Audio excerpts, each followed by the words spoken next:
আসসালামু আলাইকুম সকলকে। আজকে আমি তৈরি করব আলু দিয়ে একটি মজাদার নাস্তা। খুব সহজেই এটি আপনারা তৈরি করতে পারবেন। আজকে আমি সেটাই আপনাদের সঙ্গে শেয়ার করব। এই নাস্তাটা দেখতে যেমন সুন্দর, খেতেও তেমন সুস্বাদু। আর আজকে আপনাদের সঙ্গে শেয়ার করব চিকেন বলের মতো আলু দিয়ে আর ডিম দিয়ে নাস্তা। এটি খুব সহজেই আপনারা তৈরি করে নিতে পারবেন। আর এর প্রধান উপকরণ হচ্ছে আলু। এর জন্য আমি কিছু আলু আর দুটো ডিম সেদ্ধ করে নিচ্ছি।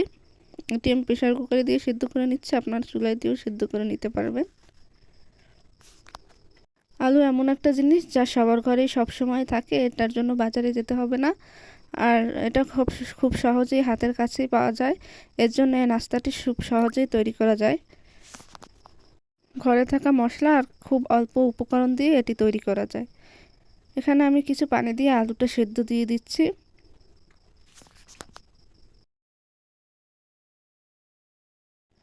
আলুটা সিদ্ধ হয়ে গেলে আমি এই আলুগুলি ভালো করে খোসা ছাড়িয়ে এবারে ম্যাশ করে নিচ্ছি। আর খুব ভালোভাবে ম্যাশ করে নিতে হবে যেন কোনো আস্ত দানা না থাকে। দেখতেই পাচ্ছেন আমি আলুগুলো খুব সুন্দর করে ম্যাশ করে নিচ্ছি হাত দিয়ে। তো এর মধ্যে আমি এখন মশলা এবং অন্যান্য উপকরণগুলো দিয়ে দেব। ডিমগুলিকে আমি গ্রেটার দিয়ে কুচি করে নিচ্ছি।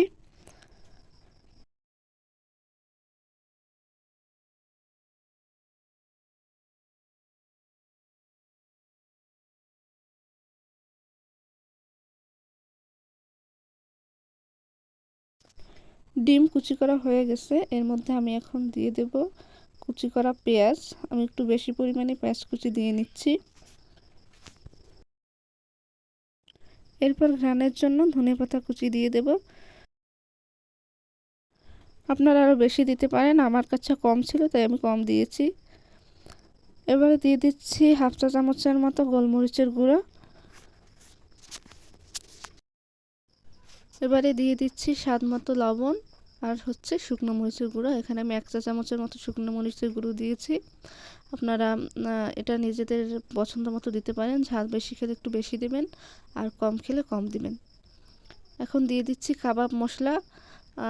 আপনারা এখানে কাবাব মশলা না থাকলে ম্যাগি মশলা বা অন্য কোনো মশলা ব্যবহার করতে পারেন। আর দিয়ে দিচ্ছি ঘ্রাণের জন্য একটু নাগামরিচ।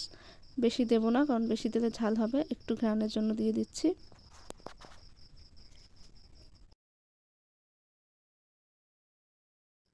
এবার সব কিছু একসঙ্গে ভালোভাবে মিশিয়ে নেব। সুন্দর করে ভালোভাবে মেখে মিশিয়ে নিতে হবে।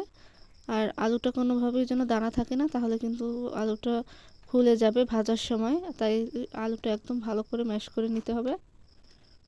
এর মধ্যে দিয়ে দিচ্ছি একটু কর্নফ্লাওয়ার। এখানে আমি 3 চা চামচের মতো কর্নফ্লাওয়ার দিয়েছি। আসলে কর্নফ্লাওয়ারটা দিয়ে এটা মাখালে ভালো হয়, কারণ হচ্ছে তাহলে ভাজার সময় খুলে যাবে না। আর না হলে ভাজার সময় খুলে যাওয়ার একটা ভয় থাকে। এখন আমি এগুলোকে গোল গোল বা চারকোনা বা কাবাবের শেপ, বিভিন্ন শেপ দিয়ে নিচ্ছি। আপনারা চাইলে ইচ্ছে মতো শেপ দিয়ে নিতে পারেন, যার যেরকম ইচ্ছে। আমি গোল শেপ দিচ্ছি। আমি এগুলোকে সুন্দর করে শেপ দিয়ে নেব এবং সুন্দর করে বানিয়ে নেব, কারণ এগুলো যেন পরবর্তীতে খুলে না যায়। তেলে দিলে কিন্তু খুলে যাওয়ার একটা ভয় থাকে, তাই খুব সাবধানে এগুলি বানাতে হয়। আমি এক এক করে সবগুলো বল বানিয়ে নিচ্ছি। এই খাবারটি আপনারা পোলাওয়ের সাথেও খেতে পারবেন, ভাতের সাথেও। তাছাড়া বিকেলের নাস্তায় বা খেতে পারবেন। আর এগুলো বানাতে কিন্তু খুব বেশি সময়ও লাগে না, ঝটপট করে বানানো যায়। খুব সহজেই ঘরে থাকা অল্প উপকরণ দিয়ে এটি তৈরি করা যায়। আর আলু আমাদের সবার ঘরেই থাকে। আপনারা অবশ্যই এটা ট্রাই করে দেখবেন এবং অবশ্যই কমেন্ট করে জানাবেন যে আপনার এটা কেমন হয়েছে। আমার সবগুলো বল এক এক করে বানানো হয়ে গেছে প্রায়। এখন এগুলি আমি কর্নফ্লাওয়ারে গড়িয়ে কোট করে নিব। আর তা না হলে কিন্তু খুলে যাওয়ার যে ভয়টা থাকে, আর কর্নফ্লাওয়ার গড়িয়ে যদি আমি কোট করে নিই তাহলে এটা খোলার সম্ভাবনা কম থাকবে, না হলে কিন্তু তেলে দিলে এটা ছেড়ে যেতে পারে। তো আমি এক এক করে সবগুলো কর্নফ্লাওয়ার গড়িয়ে কোট করে নিচ্ছি। একটু বেশি ভালো করে যেন ফাঁকা না থাকে, সুন্দর করে এটা কোট করে নিচ্ছি।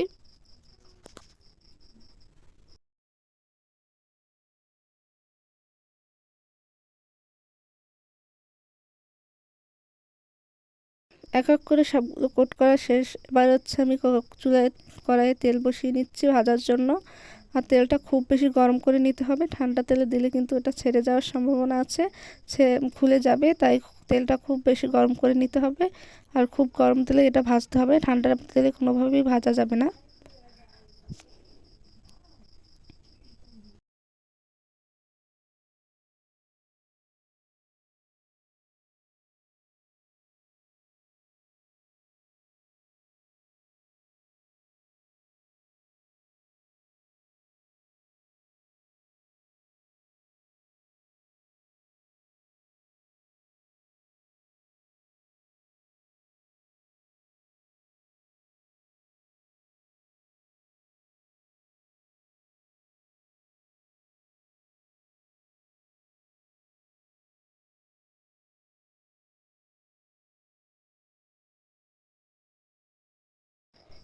এক এক করে কিন্তু আমাদের সবগুলো বলই কোট করা শেষ।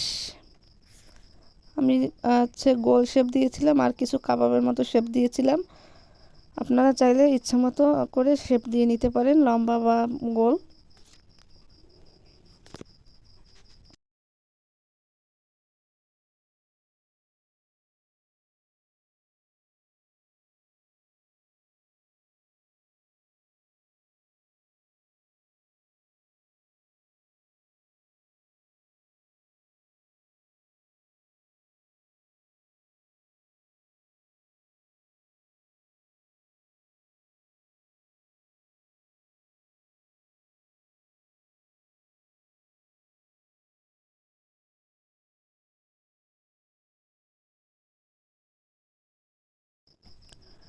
আমাদের তেলটা কিন্তু গরম হয়ে গেছে, এখন এক এক করে বলগুলো এর মধ্যে ছেড়ে দেব। আর খুব সাবধানে ভাজতে হবে, ভাজার সময় কোনোভাবেই বেশি নাড়াচাড়া করা যাবে না, তাহলে কিন্তু বলগুলো খুলে যাওয়ার সম্ভাবনা থাকে। দেওয়ার সাথে সাথে হালকা একটু নেড়ে দেব। আর হচ্ছে বেশি নাড়াচাড়া করা যাবে না, কারণ বেশি নাড়াচাড়া করলে কিন্তু বলগুলো একদম খুলে যাবে, তেলের সঙ্গে মিশে যাবে।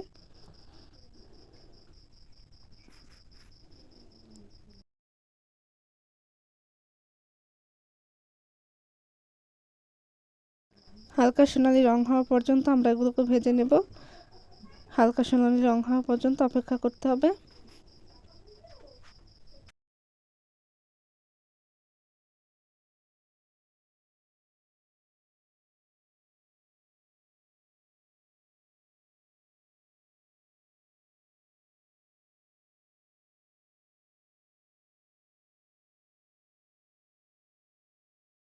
দেখতেই পাচ্ছেন এগুলো কিন্তু হয়ে গেছে, একদম সোনালি রং হয়ে গেছে। এখন এগুলো তুলে নিচ্ছি।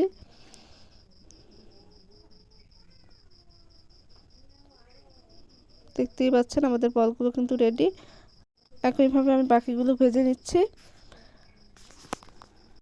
আসলে আমি যখনই খাবার বানাই তখনই মনে হয় যে খাবারের ঘ্রাণটা, রান্নাঘরের যে ঘ্রাণটা সবাইকে, পরিবারের সবাইকে এক টেবিলে নিয়ে আসে। আর এরকম সুন্দর সুন্দর নাস্তা বানিয়ে পরিবারের সাথে খাওয়ার মজাই কিন্তু আলাদা।